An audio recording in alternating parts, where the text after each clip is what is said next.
সালাতের মধ্যে, অমনোযোগিতা সালাতের মধ্যে, এবং আল্লাহ রাব্বুল আলামিনের যে জিকির করার কথা ছিল আল্লাহ তাআলার জিকির সালাতের মধ্যে নেই। সালাত খুবই হালকা করে আদায় করতেছে। যদি আপনি দেখেন যে আপনার সালাতের মধ্যে সেই মনোযোগ নেই, সালাতের মধ্যে আপনি জিকির করতে পারতেছেন না, তাহলে আপনি নিশ্চিত আপনার অন্তর মধ্যে কি আছে? ব্যাধি আছে। আপনার অন্তর মধ্যে ব্যাধি আছে। সালাত যদি আপনি জামাতে আদায় করতে না পারেন, তাহলে আপনি নিশ্চিত যে আপনার অন্তর মধ্যে কি আছে? ব্যাধি আছে। আপনি যদি দেখেন যে সালাত আদায় করতেছেন কিন্তু আপনি জামাতে আদায় করেন না, প্রচুর লোক আছে তিনি 5 ওয়াক্ত সালাত আদায় করে থাকেন কিন্তু তিনি জামাতে আদায় করেন না। খবরদার বন্ধুগণ, যদি কোনো ব্যক্তির ওজর না থাকে, তিনি যদি মসজিদে সালাত আদায় না করেন, তাহলে কিন্তু তার সালাত হবে না। এটা রাসূলুল্লাহ সাল্লাল্লাহু আলাইহি ওয়াসাল্লাম হাদিসের মধ্যে বলেছেন, যে ব্যক্তি আযান শুনেছে কিন্তু সালাতে অ্যাটেন্ড করে নাই, সেই ব্যক্তির সালাত হবে না, যদি কোনো ওজর না থাকে। কিন্তু ওজর থাকলে তার সালাত হয়ে যাবে। বেশিরভাগ লোক আমাদের মধ্যে এমন আছে যে তিনি জামাতে তার কোনো খোঁজ খবর নেই, তাহলে এই ব্যক্তি কিন্তু ক্ষতিগ্রস্ত, এই ব্যক্তি অন্তরের মধ্যে বেঁধে আছে। তো একজনকে প্রশ্ন করলো, একজন বৃদ্ধ মানুষ বসে আছে মজলিসের মধ্যে, বলে যে তুমি কি বুঝছো, তুমি কি বুঝলা আমি যে বললাম? শেখ রহমতুল্লাহ আলাইহি অনেক বড় ফাকিহ ছিলেন, মুজতাহিদ ছিলেন। এই যুগে আমার চোখে দেখা মুজতাহিদদের মধ্যে একজন ছিলেন শেখ রহমতুল্লাহ আলাইহি, অনেক বড় মুজতাহিদ ছিলেন। তো বললো যে তুমি কি বুঝছো, তুমি কিছু বুঝেছো কিনা, কি বুঝলা তুমি? দাঁড়িয়ে বললো যে শেখ আমি কিচ্ছু বুঝি রে, কিছু বুঝি রে। তখন শেখ বললো যে বসে আছো কেন এখানে? তাহলে বলে যে শেখ আমি শুনেছি হাদিসে নাকি আসছে, আমি শুনেছি হাদিসে নাকি আসছে মাজলিসুল জিকিরে যদি কেউ বসে থাকে তাহলে আল্লাহ রাব্বুল আলামিন তাকে ক্ষমা করে দেন। আমি ক্ষমার আশায় বসে আছি শেখ। তখন শেখ রহমতুল্লাহ চোখ দিয়ে টপ টপ করে পানি পড়তেছিল, বলতেছিল আল্লাহ রাসূলের হাদিস আমি পড়িয়েছি ঠিকই, কিন্তু আমি এভাবে রাসূলের হাদিসকে গ্রহণ করতে পারিনি, তুমি যেভাবে গ্রহণ করতে পেরেছো। ইন্নাল হামদালিল্লাহি ওয়াহদা ওয়া কাফা ওয়া সালামুন আলা মান লা নাবিয়্যা বা'দ। আম্মা বা'দ ফাউযু বিল্লাহি মিনাশ শাইতানির রাজীম। বিসমিল্লাহির রহমানির রহিম। ওয়ালাকাদ বা'আসনা ফি কুল্লি উম্মাতিন রাসূলান আন ইবুদুল্লাহ ওয়াজতানিবুত তাগুত। وقال رسول الله صلى الله عليه وسلم إن أصدق الحديث كتاب الله وأحسن الهدي هدي محمد صلى الله عليه وسلم وشر الأمور محدثاتها وكل محدثة بدعة وكل بدعة ضلالة। প্রশংসা আল্লাহর, যার অশেষ মেহেরবানিতে তোফাজ্জল হক মহিলা সালাফিয়া মাদ্রাসা কর্তৃক আয়োজিত এই দ্বিতীয় বার্ষিক ইসলামী সম্মেলনের চতুর্থ বার্ষিক ইসলামী সম্মেলনের সর্বশেষ রজনীতে, সর্বশেষ অধিবেশনে উপস্থিত হতে পেরেছি। সেই মহান রবের দরবারে শুকরিয়া জ্ঞাপন করি, সবাই বলি আলহামদুলিল্লাহ। দুরূদ ও শান্তি অবতীর্ণ হোক আমাদের প্রিয় নবী হযরতে মুহাম্মদ রাসূলুল্লাহ সাল্লাল্লাহু আলাইহি ওয়াসাল্লামের উপর। প্রাণ খুলে নবিয়ানা মুহাম্মদ, হাবিবানা মুহাম্মদ খাতামুন নবিয়িনের উপর আবারও দুরূদ জ্ঞাপন করি, সবাই বলি সাল্লাল্লাহু আলাইহি ওয়াসাল্লাম। খুবই সংক্ষেপে কিছু কথা বলবো। একটু আপনাদের ডেকেছি, আমাদের এর পরে আসবেন উপমহাদেশের প্রখ্যাত একজন ফকিহ, একজন বিদ্বান, এদেশের একজন বড় বিদ্বান, যার প্রশ্ন উত্তর এনটিভিতে আমরা প্রতি শুক্রবারই পাই, পিস টিভিতে বক্তব্য শুনতাম। শেখ ডক্টর মোহাম্মদ সাইফুল্লাহ মাদানী হাফিজাহুল্লাহ, তিনি অল্প কিছুক্ষণের ভিতরে চলে আসবেন ইনশাআল্লাহ। তিনি এসেছেন একটু নাস্তা ওযু করে, যতক্ষণ আসতে সময় ততক্ষণ আপনাদের সাথে আমি কি আলোচনা করতে পারবো? ইনশাআল্লাহ। প্রথমেই বলি, আমাদের স্বেচ্ছাসেবক ভাইদের যারা দাঁড়িয়ে আছে বা যারা এই সাইডে আছেন, সবাই এই সাইডে বাম সাইডে চলে আসবেন, একজনও দাঁড়িয়ে থাকবেন না ইনশাআল্লাহ। কেন আপনাদের এখানে ডাকি, এর কারণটা কি? আল্লাহ তাআলা বললেন, কুল হাযিহি সাবিলি আদউ ইলাল্লাহ আলা বাসীরাতিন আনা ওয়া মান ইত্তাবা'আনি সুবহানাল্লাহি ওয়া মা আনা মিনাল মুশরিকিন। আল্লাহ তাআলা বললেন, কুল হাযিহি সাবিলি, হে নবী আপনি বলুন এটাই আমার পথ, এই পথে আমরা কি করি? ডাকি। আদউ ইলা সাবিলিল্লাহি, আল্লাহর পথে ডাকি, বাসীরাতিন, জাগ্রত জ্ঞান সহকারে। আমরা কি সহকারে ডাকি বলেন তো? এই ভাষাটা কি বুঝতে পেরেছেন?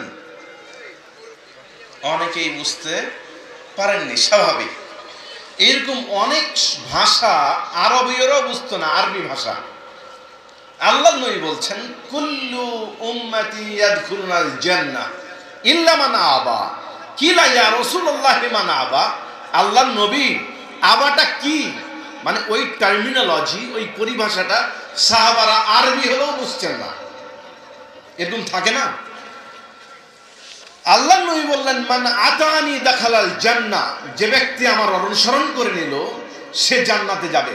ওমান আসানি ফাকাদ আবা, যে ব্যক্তি অস্বীকার করলো সে হচ্ছে আবা। মানে বুঝেননি? একটু আগে ছোট ভাই যে বক্তব্য দিচ্ছিল, পায়ে পা মিলাতে হবে, এটা জরুরি ভিত্তিতে হবে। অস্বীকার করে ফেলেছেন আপনি, আবা। অস্বীকার করেননি, মানেননি, কুফরি করেছেন। মাপ পাওয়ার কি আছে?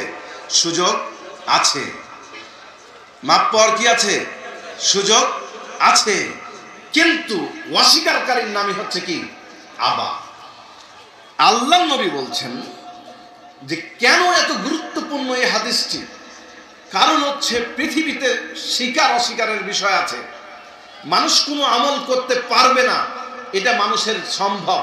কারণ আল্লাহ নবী বলছেন, কুল্লু বানি আদম খাত্তা, প্রত্যেকটা মানুষের ভিতরে কি আছে?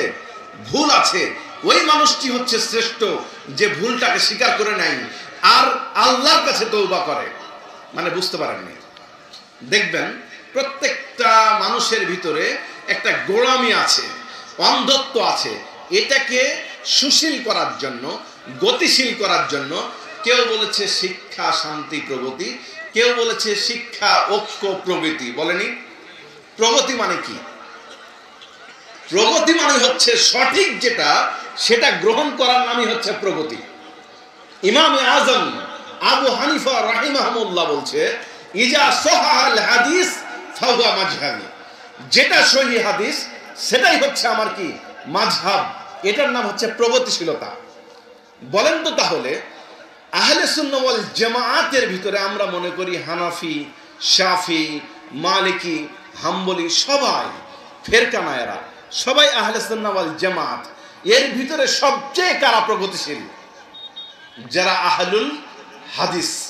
কারণ তারা ইমাম আবু হানিফার ওই কথাটাকে হুবহুব মানতে চায় যে নবী মুহাম্মদ সাল্লাল্লাহু আলাইহি সাল্লাম যেটা সহিহ হাদিস পাবে সেটাই গ্রহণ করার নামই হচ্ছে আহলুল হাদিসদের মানহাজ এবং দর্শন। আল্লাহ কি বলছেন? কুল হাযিহি সাবিলি আদউ ইলাল্লাহ আলা বাসীরাতিন আনা ওয়া মান ইত্তাবা'আনি। হে নবী আপনি বলে দিন এটাই হচ্ছে সরল সঠিক পথ, আমি এই জাগ্রত আল্লাহর পথে ডাকি। জাগ্রত মানে কি? যে গীতা, মহাভারত, রামায়ণ, ধরেন কিছুদিন আগে ওই যে কি চিন্ময় কি জানি একজন দাস, ওই যে ডাকছে, ওই একবার ব্রহ্মচারী বলছে, একবার ব্রাহ্মণ বলছে, কি যে বলছে, তার ধর্মের ঠিক মতো শ্লোকগুলোও কি নাই, মুখস্থ নাই। মানে তার ধর্মগ্রন্থের একটির শ্লোক আর একটির সাথে কি কন্ট্রাডিক্টরি। মানে যে ধর্ম অনুসরণ করে সেই ধর্মকে জাগ্রত জ্ঞান সহকারে সে কি করতে পারেনি? পড়তে পারেনি। বুঝাতে পারছি? জাগ্রত জ্ঞান সহকারে কারা ডাকতে পারেনি? পৃথিবীর সবচেয়ে যাদের জনগোষ্ঠী বেশি খ্রিস্টান, তারাও ডাকতে পারেনি। কারণ খ্রিস্টানদের যে গ্রন্থ, সেই গ্রন্থ আর অক্ষত নাই। মাশাআল্লাহ, সেই গ্রন্থ আর আছে নাই। এই কারণে খ্রিস্টানরাও জাগ্রত জ্ঞান সহকারে ডাকতে পারে না। ইহুদিরা জাগ্রত জ্ঞান সহকারে ডাকতে পারে না।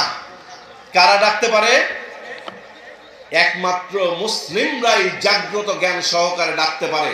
তার কারণ পৃথিবীতে এমন একটি গ্রন্থ মুজিজা মুসলমানদেরকে দেওয়া হয়েছে যা পৃথিবীর কোনো মানুষের কাছে নাই।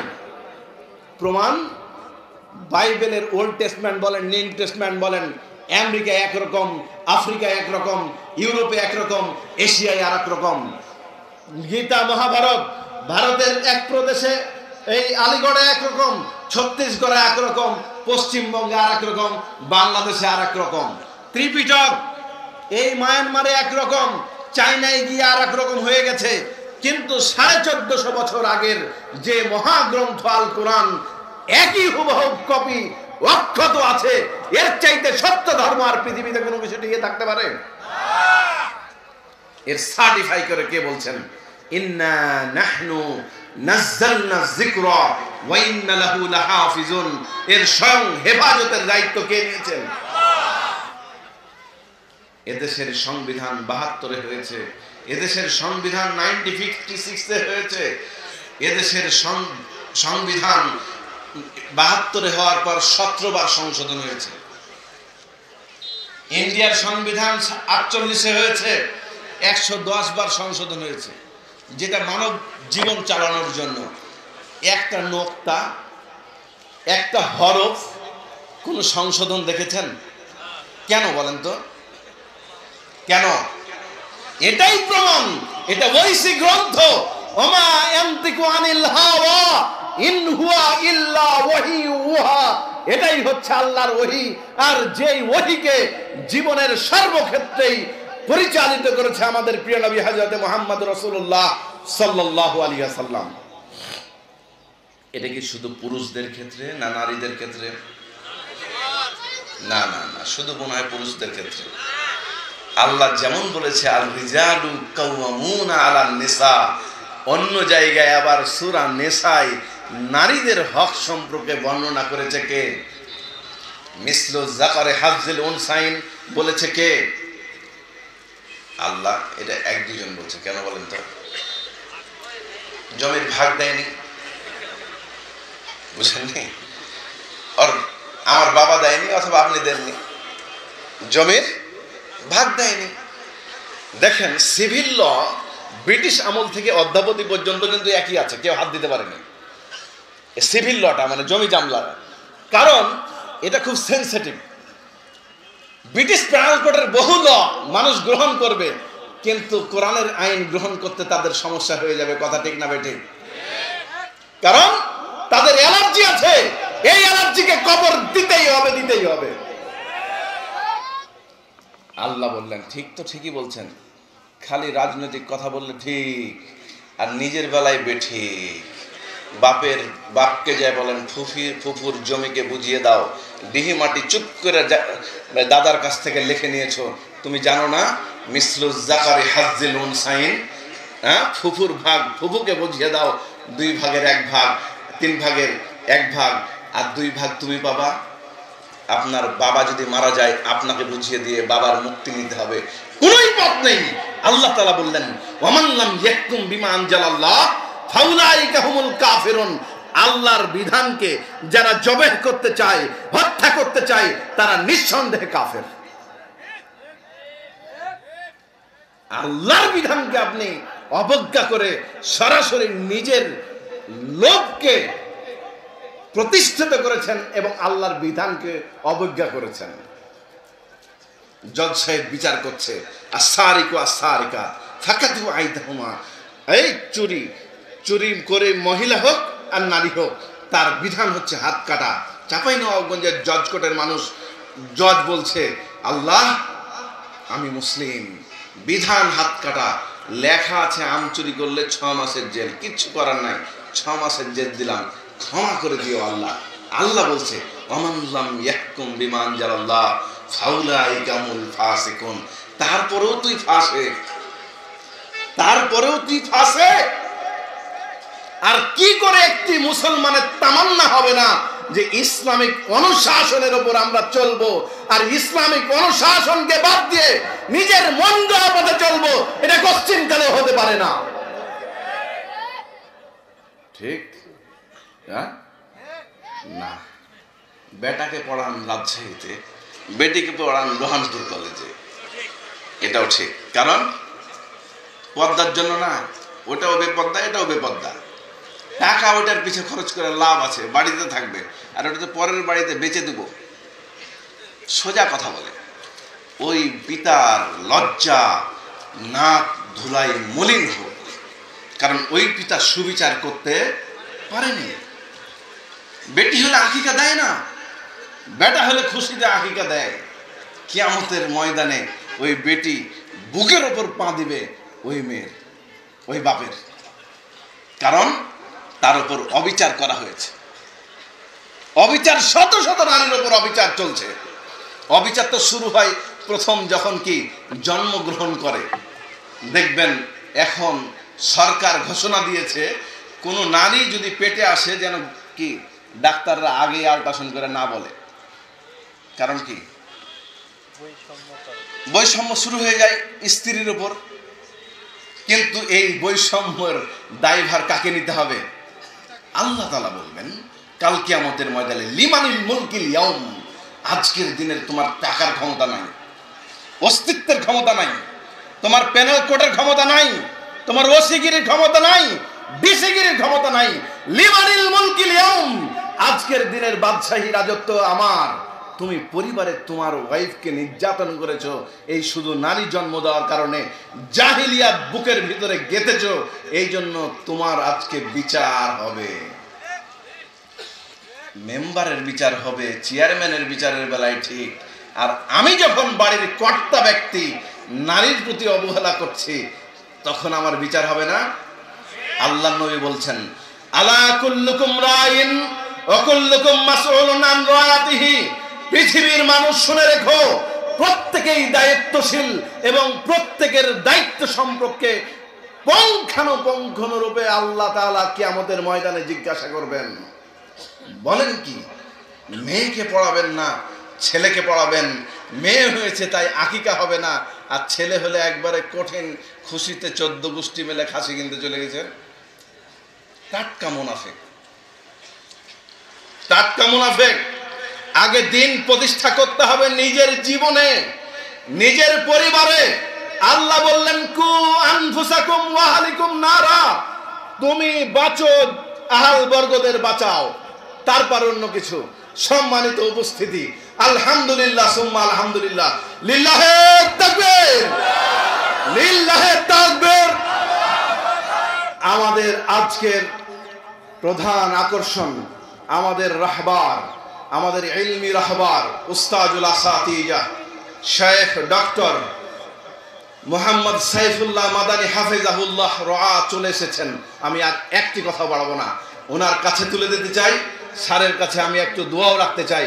তোফাজ্জুল হক দোয়ার আবেদন রাখতে চাই। তোফাজ্জুল হক মহিলা সালাফিয়া মাদ্রাসা, 300 স্টুডেন্ট এখানে পড়ছে আলহামদুলিল্লাহ। 21 সালে প্রতিষ্ঠিত হয়ে 10% ইয়াতিম, প্রায় 30 জন ইয়াতিম, 8-10 জনের প্রায় বাপ মা নাই, এরকম বাচ্চা এখানে পড়াশোনা করে। এবং প্রায় 40% হচ্ছে দুস্থ, এক নিতান্তই গরিব, এবং সচ্ছল 50%। এরকম ক্যাটাগরিতে একটা তৈরি করে এই প্রতিষ্ঠান আমরা করছি। আল্লাহ যেন এই প্রতিষ্ঠানকে কবুল করেন, সবাই বলে আমিন। দ্বিতীয় দাবি এবং দাওয়া, এখানে একটি মসজিদ কমপ্লেক্স আজকে উদ্বোধন হলো। এই মসজিদ কমপ্লেক্সে সকল প্রকার ইসলামিক কাজের আঞ্জাম দেওয়া হবে ইনশাআল্লাহ। আপনারা সর্বাত্মকভাবে সহযোগিতা করবেন এবং আমরা স্যারের কাছে দোয়া এবং সহযোগিতা প্রত্যাশা করে স্যারকে আমরা উপস্থিত করছি। এই পর্যায়ে আমাদের সামনে বক্তব্য নিয়ে আসছেন উপমহাদেশের প্রখ্যাত আলেম উস্তাজুল আসাতিজা Sheikh doctor Mohammad Saifullah Madani, Sheikh doctor Mohammad Saifullah Madani হাফিজাহুল্লাহ। তাফাজ্জাল Mashkura. Tofazzul হক মহিলা সালাফিয়া মাদ্রাসা এর উদ্যোগে আয়োজিত 2 দিনব্যাপী চতুর্থ বার্ষিকী ইসলামী সম্মেলনের সম্মানিত সভাপতি ফজিলাতুল শেখ আব্দুস সামাদ সালাফি হাফিজাহুল্লাহ তাআলা, এই সম্মেলনে আজকের এই অংশগ্রহণকারী সম্মানিত আলোচকবৃন্দ, উপস্থিত আছেন জমিয়ত আহলে হাদিসের সম্মানিত সভাপতি ফজিলাতুল শেখ প্রফেসর ডক্টর আব্দুল্লাহ ফারুক সালাফি হাফিজাহুল্লাহ তাআলা। আজকের এই প্রোগ্রামে উপস্থিত সম্মানিত উলামায়ে কেরাম, আজকের এই প্রোগ্রামের সম্মানিত মেহমানবৃন্দ,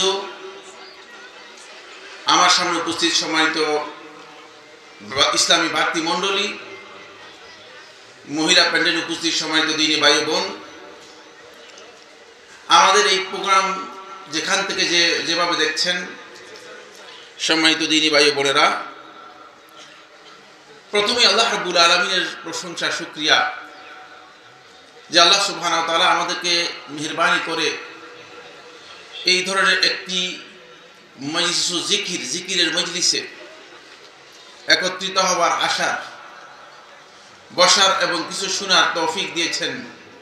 যে মহান সত্তা রাব্বুল আলামিন, এই আসমান এবং জমিনের মালিক, মেহেরবানি করে আমাদেরকে এই তৌফিক দিয়েছেন। প্রথমে সে আল্লাহ রাব্বুল আলামিনের শুকরিয়া আদায় করি, আলহামদুলিল্লাহ, আলহামদুলিল্লাহ হামদান কাসীরান তাইয়িবান মুবারাকান ফিহ। বন্ধুগণ, আল্লাহ রাব্বুল আলামিনের প্রশংসা আমাদের করতেই হবে, যেহেতু আমরা আল্লাহর বান্দা। আল্লাহর বান্দা হওয়ার কারণে আমাদের কাজই হচ্ছে আল্লাহ তাআলার প্রশংসা করবেন। আপনি যদি সুস্থ থাকেন তাহলে আল্লাহর প্রশংসা করবেন, আপনি যদি অসুস্থ থাকেন তাহলে কি আল্লাহর প্রশংসা করবেন। আপনার যদি সন্তান মারা যায় তাহলে আল্লাহর প্রশংসা করবেন, কারণ বান্দার এর বাইরে যাওয়ার কোনো সুযোগ নেই। হয়তো প্রশংসার শব্দ পার্থক্য হতে পারে, হয়তো কখনো বলবেন আলহামদুলিল্লাহ, কখনো বলবেন আলহামদুলিল্লাহ আলা কুল্লি হাল, কিন্তু আল্লাহ রাব্বুল আলামিনের প্রশংসা ছাড়া কোনো পথ আমাদের নেই, যেহেতু আমরা আল্লাহর বান্দা। আর যখন আল্লাহর বান্দা আল্লাহ তাআলার প্রশংসা করেন, আল্লাহ সুবহানাহু ওয়া তাআলা বান্দার উপর সন্তুষ্ট হন। রাসূলুল্লাহ সাল্লাল্লাহু আলাইহি ওয়াসাল্লাম হাদিসের মধ্যে ইরশাদ করেন, কোন বান্দা যখন কোনো খাবার খায়, খাওয়ার পরে যখন বলে আলহামদুলিল্লাহ, আল্লাহ তাআলা তার উপর সন্তুষ্ট হন। সুবহানাল্লাহ। যখন কোনো পানি পান করে, সামান্য পানি অথবা পানিও পান করে, এরপরে আল্লাহ রাব্বুল আলামিনের প্রশংসা করে বলে আলহামদুলিল্লাহ, আল্লাহ তাআলা তার উপর সন্তুষ্ট হন। আল্লাহ রাসূল সাল্লাল্লাহু আলাইহি ওয়াসাল্লাম মুসনাদ আহমদের হাদিসের মধ্যে এসেছে, রাসূলুল্লাহ সাল্লাল্লাহু আলাইহি ওয়াসাল্লাম বর্ণনা করেছেন যে এক ব্যক্তির সন্তান মারা গিয়েছে। তখন মৃত্যুর ফেরেশতারা যখন আল্লাহ তাআলার কাছে গেলেন, আল্লাহ রাব্বুল আলামিন জিজ্ঞেস করলেন যে তোমরা কি কাজ করলে, মা সানাতুম বিআবদি, আমার বান্দার সাথে কি কাজটা করলা? তার কলিজার টুকরা সন্তানকে তোমরা মৃত্যু দিয়ে নিয়ে আসলা, কি করলা তোমরা এটা?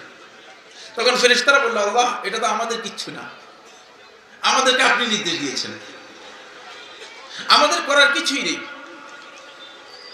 আমাদের কোনো ক্ষমতা নেই, আপনি মেহেরবানি করে বলছেন আমরা করেছি। বলো যে আমার বান্দাকে কেমন দেখেছো, আমার বান্দার অবস্থা কেমন ছিল? তখন বললেন রব্বুল আলামিন,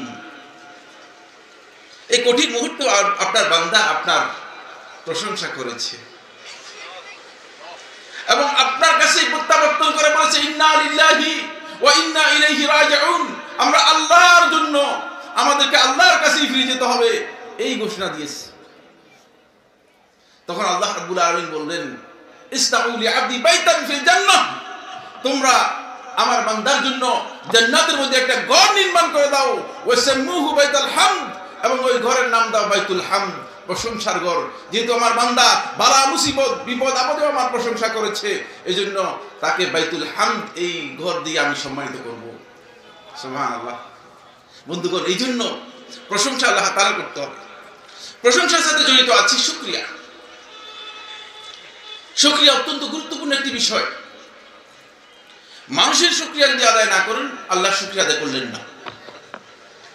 মুসনাদ আহমদের হাদিসে রাসূলুল্লাহ সাল্লাল্লাহু আলাইহি ওয়াসাল্লাম ইরশাদ করেন, মান লাম ইয়াশকুরিন নাস লাম ইয়াশকুরিল্লাহ, যে মানুষের কৃতজ্ঞতা, মানুষের শুকরিয়া আদায় করলো না, সে আল্লাহর শুকরিয়া আদায় করে নেই। এই জন্য আল্লাহ তাআলার শুকরিয়া আদায়ের আগে মানুষের শুকরিয়া আদায় করেন। আল্লাহর শুকরিয়া সর্বাবস্থায়, কোনো সন্দেহ নেই, কিন্তু মানুষের শুকরিয়ার সাথে আল্লাহর শুকরিয়া জড়িত। যদি আজকের এই তাফাজ্জুল হক মহিলা মাদ্রাসা, সালাফিয়া মাদ্রাসা এই আয়োজন না করতেন, তাহলে এই ধরনের প্রোগ্রামে বসতে পারতেন কিনা? হ্যাঁ, এ ধরনের আলোচনা শুনতে পারতেন কিনা? তাহলে যারা এই আয়োজন করেছে, প্রথমেই আমি তাদেরকে সাধুবাদ জানাচ্ছি আমার পক্ষ থেকে এবং সকলের পক্ষ থেকে। এই যে মেহনত করে, কষ্ট করে, পরিশ্রম করে, অর্থ ব্যয় করে এই যে সুন্দর একটা আয়োজন করেছে, এই আয়োজনের জন্য আল্লাহ রাব্বুল আলামিনের শুকরিয়ার পর তাদের শুকরিয়া আদায় করি, তাদের কৃতজ্ঞতা প্রকাশ করি। কারণ তারা একটা সুবর্ণ সুযোগ আপনাদেরকে দিয়েছে যাতে করে দ্বীনের জ্ঞান অর্জন করতে পারেন। এখানে আমরা কেন এসেছি? কিছু জানার জন্যই তো, ঠিক না? ওয়াজ মাহফিলে কিন্তু মানুষ, আগেকার সময় আমরা দেখতাম পোস্টারের মধ্যে লেখা থাকতো যে ওয়াজ মাহফিলে অংশগ্রহণ করুন, এরপর নিচে লেখা থাকতো অশেষ নেকি হাসিল করুন। দেখছেন কিনা আপনারা? এটা এই অঞ্চলে লিখতো না, এই অঞ্চলে লিখতো না, এটা না, না লেখা থাকতো ওয়াজ মাহফিলের পোস্টারের পিছনে লেখা থাকতো অশেষ নেকি হাসিল করুন। মানে মানুষগুলো আসতো, উদ্দেশ্য হচ্ছে যে ওয়াজ মাহফিলে আসবে, বক্তা আলোচক বস্তায় বস্তায় সওয়াব নিয়ে আসবে, নেকি নিয়ে আসবে, আর এগুলো বন্টন করে দিবে, আর মাথায় করে এই সওয়াব নিয়ে চলে যাবে। আসলে কি ব্যাপারটা এমন কিনা? এর কিচ্ছু না। এখানে আসার মধ্যে আর বসার মধ্যে সওয়াব নেই। সওয়াব হচ্ছে এই প্রোগ্রামে, এই মাহফিলে, এই সম্মিলন থেকে আপনি কি অ্যাচিভ করতে পেরেছেন, কি অর্জন করতে পেরেছেন তার মধ্যে। এই জন্য আমাদেরকে কিছু অর্জন করতে হবে। আর আসার সময় দেখেছি যে অনেক লোক, ওনারা মনে হয় বাজারের জন্য আসছে না মাহফিলের জন্য আসছে? হ্যাঁ, বেশিরভাগ লোক কি বাজারের জন্য আসছে? তাহলে ভুল কাজ করেছেন। সারা জীবন আপনি বাজার করতে পারবেন। এই মাহফিল তো শুধু 2 দিন, এই সম্মিলন তো শুধু 2 দিন। 2 দিন ব্যয় করতে পারলেন না, 2 দিন ত্যাগ করতে পারলেন না, তাহলে আপনি বাজারে করতেছেন কেন? আমি আশা করব যারা আমাদের এই মাইকের আওয়াজ শুনতে পাচ্ছেন, সবার কাছে আমার বিনীত আবেদন থাকবে, আপনারা দ্রুত প্যান্ডেলে চলে আসুন। কারণ এই যে মজলিস, এই মজলিসের মর্যাদা হচ্ছে শেখুল ইসলাম ইবনে তাইমিয়া রাহমাতুল্লাহ আলাইহি বলেন, ইন্না ফিদ দুনিয়া লা জান্নাতান মান লাম ইয়াদখুলহা লাম ইয়াদখুল জান্নাতাল আখিরা। তোমরা ভালো করে জেনে রাখো, পৃথিবীতে একটা জান্নাত আছে, যে জান্নাতে যদি কোনো ব্যক্তি প্রবেশ করতে না পারে, তাহলে সে ব্যক্তি আখিরাতের জান্নাতে যেতে পারবে না। আলা ওয়াহিয়া হিলাকুয যিকির, আর সেটা হচ্ছে জিকিরের মাহফিল। এই যে আজকের এই মজলিস, এই জন্য এই মজলিসে যদি আপনি আসেন, আপনি সবচেয়ে মর্যাদাপূর্ণ জায়গায় এসে আসতে পেরেছেন। কারণ এই মজলিসে আল্লাহ তাআলার রহমত নাযিল হচ্ছে, আল্লাহর পক্ষ থেকে সাকিনা প্রশান্তি নাযিল হচ্ছে, ফেরেশতারা এই মজলিসকে আল্লাহ চতুর্দিক থেকে বেষ্টনী দিয়ে আছে। এটা শুধুমাত্র এই মজলিস ছাড়া মজলিসের বাইরে নেই, বাজারের মধ্যে নেই। এই জন্য আমি সবাইকে অনুরোধ করবো, আসুন আমরা কাল ক্ষেপণ না করে, দেরি না করে যেন মজলিসে আসতে পারি। বাজারের সময় আছে, সারা জিন্দেগি বাজার করতে পারবেন। বাজার আপনার শেষ হবে না, দুনিয়ার কারবার আপনার শেষ হবে না, দুনিয়ার কাজ কারবার আপনার শেষ হবে না, কিন্তু এই মজলিস শেষ হয়ে যাবে। এই রহমত এবং সাকিনা প্রশান্তির মজলিস, এটা আপনি হারিয়ে ফেলবেন। এই জন্য আমি আপনাদের সবার কাছে প্রথমে বিনীত অনুরোধ করব, আসুন আমরা এই মজলিসে অংশগ্রহণ করি। আল্লাহ তাআলা আমাদেরকে তৌফিক দান করুন, বলুন আমিন। সম্মানিত উপস্থিতি, আমি অত্যন্ত গুরুত্বপূর্ণ একটি টপিক নিয়ে আলোচনা করব খুব অল্প সময়ের মধ্যে। অনেক লম্বা কথা আমি আলোচনা করব না, কিন্তু আমার আলোচনা একটু মনোযোগের সাথে শুনতে হবে। এটা ওই আলোচনার মতো হবে না যে আলোচনা আপনারা খুব চমক পেয়ে থাকেন, খুবটা ভালো আনন্দ উপভোগ করে থাকেন। কারণ এটা বিনোদন আলোচনা নয়, একটু জ্ঞানের আলোচনা, একটু ভারী হয়। কি হবে? একটু ভারী হবে, একটু ভারী হবে। আর বিনোদনের আলোচনার মধ্যে মোটামুটি কোন রকম বিনোদন দিতে পারলেই কি হলো, বিনোদনের আলোচনা আমরা করব না। একটা বিষয় নিয়ে আমি আলোচনা করব, সেটা হচ্ছে কিভাবে আমরা আমাদের অন্তরকে বেদিমুক্ত করতে পারি। আমাদের অন্তরের মধ্যে যেই রোগ আছে, সেই রোগ কিভাবে আমরা মুক্ত করতে পারি, এই বিষয় নিয়ে কথা বলবো। আর এই বক্তব্যটা আমি আজকের আলোচনার জন্য নির্ধারণ করেছি। এই জন্য আমি একবার কোন এক প্রোগ্রামে গিয়েছিলাম, তো আমার সাথে আমাদের এক বড় ভাই, তিনিও দাওয়াতি কাজ করে থাকেন। তখন তিনি বললেন যে, ডক্টর সাইফুল্লাহ বলে, যারা আহলে হাদিস আছে, আহলে হাদিসের লোকদেরকে তো এদের আকীদা আমল সব ঠিকই আছে, এরা তো অসুস্থ লোক না, তো এদেরকে যদি আপনি ওষুধ দেন, অসুস্থ ব্যক্তিকে যদি চিকিৎসা দেওয়া হয়, ওষুধ দেওয়া হয়, তাহলে কি হয়ে যাবে? লাভ হবে না ক্ষতি হবে? হ্যাঁ, ক্ষতি হবে। সুস্থ ব্যক্তিকে যদি আপনি মানে ওষুধ দেন, লাভ নেই। অসুস্থকে যদি আপনি ওষুধ দেন, তাহলে লাভ আছে। তো আপনি আহলে হাদিস যারা আছে, আলহামদুলিল্লাহ, তাদের আকীদা ঠিক, প্রায় ঠিক না? আমাদের আকীদা ঠিক আছে না? কিছু গড়বড় আছে কিনা?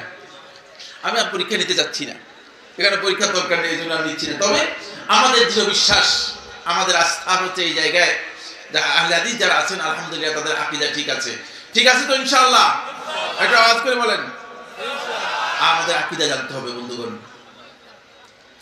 আকীদার ব্যাপারে যদি আপনি জিরো হয়ে যান, তাহলে আপনার আমলগুলো আল্লাহ তাআলার কাছে কোনো মূল্য হবে না। ওয়াকাদিমনা ইলা মা আমিলু মিন আমালিন ফাজআলনাহু হাবাআন মানসুরা। আল্লাহ তাআলা বলেন, কিয়ামতের দিন আমাদের আমলগুলো আল্লাহ রাব্বুল আলামিন সামান্য মর্যাদা দিবেন না, বিক্ষিপ্ত তুলার মতো উড়িয়ে দেবেন, যদি আকীদা আমাদের ঠিক না হয়। এজন্য আকীদা, আলহামদুলিল্লাহ, আহলে হাদিস যারা রয়েছেন, বিশেষ করে আহলে হাদিস মানহাজ এবং এই দৃষ্টিভঙ্গির যারা আছেন, তাদের আকীদার দিকে আলহামদুলিল্লাহ সব ঠিক আছে। দু একটি বিষয় যদি ব্যতিক্রম থাকে, সেটা ভিন্ন বিষয়, তবে জানা দরকার। আমি অনুরোধ করব, আকীদা শুদ্ধ করে নিতে হবে। আলহামদুলিল্লাহ, দ্বিতীয় নম্বর যে বিষয়টি, সেটা হলো আমল এবং ইবাদতও ঠিক আছে। কারণ আপনারা বেশিরভাগ ইবাদত সুন্নাহ অনুযায়ী করে থাকে, ঠিক না? আমল এবং ইবাদতও ঠিক আছে। যেহেতু ইবাদতের মধ্যে সরাসরি হাদিসের অনুসরণ করেন, সরাসরি নবী সাল্লাল্লাহু আলাইহি ওয়াসাল্লামের সুন্নাহ অনুসরণ করেন, ইবাদতও আপনার ঠিক আছে। ইবাদতের মধ্যে আপনার তেমন কোনো সমস্যা নেই, আমলের মধ্যে কোনো সমস্যা নেই, ইলমের মধ্যে কোনো সমস্যা নেই। যেহেতু কোরআন এবং সুন্নাহর ইলম ছাড়া মানুষের মন গড়া যে ইলম পরবর্তী যুগে মানুষ চালু করে দিয়েছে, সেই ইলম আমরা গ্রহণ করি না, বা আপনারা সেগুলো গ্রহণ করেন না। এই জন্য ইলমের দিক থেকেও আপনারা শক্তিশালী, আপনারা মজবুত আছেন এবং ভালো আছেন। এর বিপরীতে যদি আপনি যান, যারা বিভিন্ন মাযহাবের অনুসারী, বিভিন্ন দৃষ্টিভঙ্গির অনুসারী, বিভিন্ন ফিরকার অনুসারী, বিভিন্ন দল বা গোষ্ঠীর অনুসারী আছে, তাদের মধ্যে দেখবেন যে আকীদাগত বিশাল বিচ্যুতি আছে। তাদের প্রথমে আকীদা সংশোধন করতে হবে, তাদের তাওহীদ সংশোধন করতে হবে, তাদের থেকে শিরক থেকে তাদেরকে বাঁচাতে হবে। কিন্তু আপনাদের এটা দরকার নেই, আপনারা জানেন আছে আলহামদুলিল্লাহ। এগুলো তাদের অনেকেরই ইবাদতের মধ্যে গোলমাল আছে, ঝামেলা আছে। ইবাদত অনেকটাই ভেজাল। খাবারের মধ্যে যেমন ভেজাল, ইবাদতের মধ্যে কি আছে? ভেজাল আছে। ইবাদতের মধ্যে আপনি ভেজাল পাবেন, কিন্তু তাদের কিছু কিছু দিক ভালো আছে, খারাপ নয়, এরকম নয়, কিছু কিছু ভালো দিক আছে। কিন্তু আহলে হাদিস এই মানহাজের অনুসারী যারা আছেন, তাদের একটি পয়েন্টে কিছু লেকিংস লক্ষ্য করা যাচ্ছে। এই লেকিংসটা আমার কাছে হয়তো আমার দৃষ্টিভঙ্গিতে হতে পারে, আবার আপনাদের দৃষ্টিভঙ্গি নাও হতে পারে, তবে আছে। সেটা হচ্ছে আখলাকে কিছু সমস্যা রয়ে গেছে। আপনারা কি মনে করেন আছে কি নাই? আখলাক বুঝেন কিনা? আখলাক কি জিনিস? হ্যাঁ, চরিত্র কঠিন শব্দ, অনেক ভারী শব্দ। চরিত্র দিয়ে আখলাককে বুঝালে তাহলে আপনি আখলাকের প্রকৃত মানে তালাশ করে পাবেন না। চরিত্রের সংজ্ঞা দিতে হবে, চরিত্রের আবার ডেফিনেশন দিতে হবে। এই জন্য আখলাকটাকে সহজ করে বোঝার জন্য আখলাক হচ্ছে ব্যবহার। আখলাকটা কি? ব্যবহার। ব্যবহারের দিক থেকে আমাদের কিছু ঘাটতি, লেকিংস আছে। এই লেকিংসের মূল কারণ হচ্ছে একটি, সেটা হলো এই, যদি কোনো ব্যক্তির অন্তরের মধ্যে কোনো ব্যাধি থেকে যায়, অন্তরে কোনো রোগ থেকে যায়, তাহলে সেই ব্যক্তি নিজের আখলাককে সংশোধন করতে পারে না।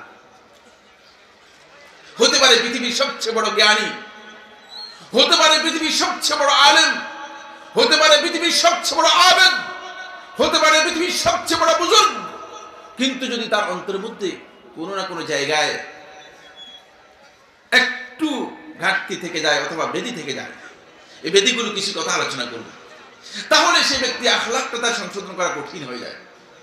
এই জন্য আমার বন্ধুগণ, আল্লাহ রাব্বুল আলামিন যখন নবী সাল্লাল্লাহু আলাইহি ওয়াসাল্লামের সার্টিফিকেট দিয়েছেন, নবী সাল্লাল্লাহু আলাইহি ওয়াসাল্লামের পরিচয় আল্লাহ তাআলা যখন করে দিয়েছেন, কোরআনে কারীমের মধ্যে আল্লাহ রাব্বুল আলামিন নবী সাল্লাল্লাহু আলাইহি ওয়াসাল্লামের পরিচয়ের মধ্যে বলেছেন, ওয়া ইন্নাকা লাআলা খুলুকিন আযীম, হে নবী আপনি মহান চরিত্রের উপর অধিষ্ঠিত। দেখেন, যিনি খালিক, যিনি সৃষ্টি করেছেন, এই আসমান এবং জমিনের মালিকানা যার হাতে রয়েছে, সেই মহান সত্তা আল্লাহ রাব্বুল আলামিন বলতেছেন আপনি মহান চরিত্রের উপর অধিষ্ঠিত। এই মহান শব্দটি কোরআনে কারীমের মধ্যে খুব অল্প জায়গায় ব্যবহার করা হয়েছে। আপনারা যারা কোরআন নিয়ে গবেষণা করেন তাদের জানা থাকার কথা, আল্লাহ সুবহানাহু ওয়া তাআলা শয়তানের মতো একজন ব্যক্তির যে ষড়যন্ত্র আছে সেটাকে আল্লাহ তাআলা দুর্বল বলেছেন, কিন্তু রাসূলুল্লাহ সাল্লাল্লাহু আলাইহি ওয়াসাল্লামের চরিত্রের ব্যাপারে যখন সার্টিফিকেট দিচ্ছেন, সার্টিফাই করছেন, তখন আল্লাহ সুবহানাহু ওয়া তাআলা বলতেছেন, হে হাবিব, হে নবী আপনি মহান চরিত্রের উপর অধিষ্ঠিত। এর কারণ হচ্ছে আল্লাহ রাসূল সাল্লাল্লাহু আলাইহি ওয়াসাল্লামের ব্যবহার দেখে, আল্লাহ রাসূল সাল্লাল্লাহু আলাইহি ওয়াসাল্লামের আখলাক দেখে, আল্লাহ রাসূল সাল্লাল্লাহু আলাইহি ওয়াসাল্লামের আচরণ দেখে যুগে যুগে বহু মানুষ ইসলাম গ্রহণ করেছে।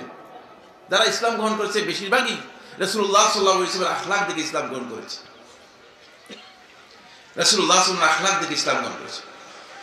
আমাদের এই বাংলাদেশ অঞ্চলে ইসলামের প্রথম যখন আগমন ঘটে, ব্রিটিশ এক ঐতিহাসিক উল্লেখ করেছে তার বইয়ের মধ্যে, বলা হয়ে থাকে, একটা ইতিহাস বর্ণনা করা হয়ে থাকে যে এই অঞ্চলে নাকি ফির ফকিররা, ফির দরবেশ যারা আছে তারা ইসলাম প্রচার করেছে। আমি গবেষণার দিক থেকে এটাকে মিথ্যা বক্তব্য হিসেবে মনে করি, গলত গবেষণা, এটি গলত গবেষণা। ফির ফকিররা এই অঞ্চলে ইসলাম প্রচার করতে আসে নাই। ফির ফকির দরবেশ যারা আছে তারা এই অঞ্চলে এসেছে মুরিদ বানানোর জন্য, ভক্ত বানানোর জন্য এসেছে, তারা ইসলাম প্রচারের জন্য আসে নাই। যখন তাদের মুরিদ যে অঞ্চল থেকে এসেছে সেই অঞ্চলে মুরিদের অভাব হয়ে গিয়েছে, তখন তারা মুরিদ বানানোর জন্য এই অঞ্চলে এসেছে।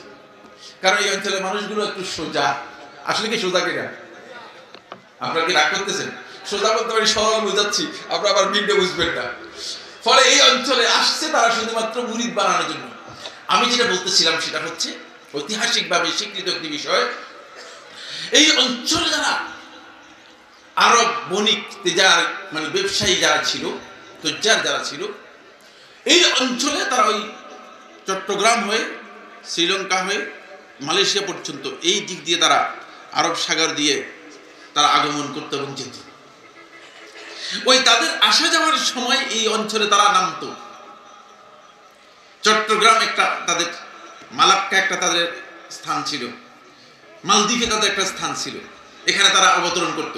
ওই ব্যবসায়ীদের আখলাক দেখে, ওই ব্যবসায়ীদের আচরণ দেখে এই অঞ্চলের মানুষগুলো প্রথম ইসলামের দাওয়াত গ্রহণ করে। সুবহানাল্লাহ। কিন্তু আজকে আমি সাইফুল্লাহ সহ এখানে আমরা যারা উপস্থিত আছি, আপনারা রাগ করবেন না, আমাদের আখলাক থেকে এই পর্যন্ত কয়জন ইসলাম গ্রহণ করেছে জিজ্ঞাসা করবো কিনা? জিজ্ঞাসা করলে আপনারা লজ্জিত হয়ে যাবেন, আমিও লজ্জিত হয়ে যাব। দুর্ভাগ্যের বিষয়, মুসলিমদের আখলাক হওয়ার কথা ছিল এমন, মুসলিমদের ব্যবহার, চরিত্র, আচরণ হওয়ার কথা ছিল এমন, যে ব্যবহার, চরিত্র, আচরণ দেখে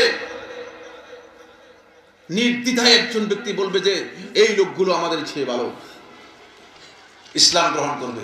কিন্তু সেটা আজকে মুসলমানদের মধ্যে নাই। না থাকার কারণ একটাই, সেটা হচ্ছে আমার বন্ধুগণ, আমাদের অন্তরের মধ্যে ত্রুটি দেখা দিয়েছে, অন্তরের মধ্যে বেদি দেখা দিয়েছে। এই জন্য আমি প্রথমে ডায়াগনোসিসে যাব। প্রথমে কোথায় যাব? কিসের ডায়াগনোসিস করা হবে? অন্তরের ত্রুটি সম্পর্কে ডায়াগনোসিস করা হবে, অন্তরের রোগ নিয়ে ডায়াগনোসিস করুন। আপনি ডাক্তারের কাছে যখন যান, তখন ডাক্তার যদি আপনার রোগ ধরতে না পারে, তখন ডাক্তার আপনাকে প্রথমে ওষুধ দিয়ে দিত না? ওষুধ দেয় কিনা? হ্যাঁ, ডাক্তার ওষুধ দেয় কিনা? না, ওষুধ দেয়। ডাক্তার কতগুলো টেস্ট লিখে দেয়, এই এই এই টেস্ট করে আসেন। যেহেতু রোগ ধরতে পারেনি, টেস্টের দরকার আছে। টেস্ট ছাড়া তিনি রোগ বের করতে পারবে না, রোগ বের করতে পারবে না। এখন আমি যেহেতু অন্তরের রোগ নিয়ে আলোচনা করব, কি নিয়ে আলোচনা করব? হ্যাঁ, আলোচনাটা কি হবে? অন্তরের ব্যাধি নিয়ে আলোচনা করব, কিভাবে এই ব্যাধিগুলো দূর করব। তাহলে আগে আমার অন্তর সুস্থ কি অসুস্থ, আমার অন্তর সুস্থ আছে না সুস্থ নেই, আমার অন্তরের মধ্যে রোগ আছে কি নাই, এটা পরীক্ষা করা দরকার আছে কি নেই? আছে। আগে এটা পরীক্ষা করতে হবে। বন্ধুগণ, কোরআনে কারীমে আল্লাহ সুবহানাহু ওয়া তাআলা 4 প্রকারের অন্তরের কথা বলেছেন।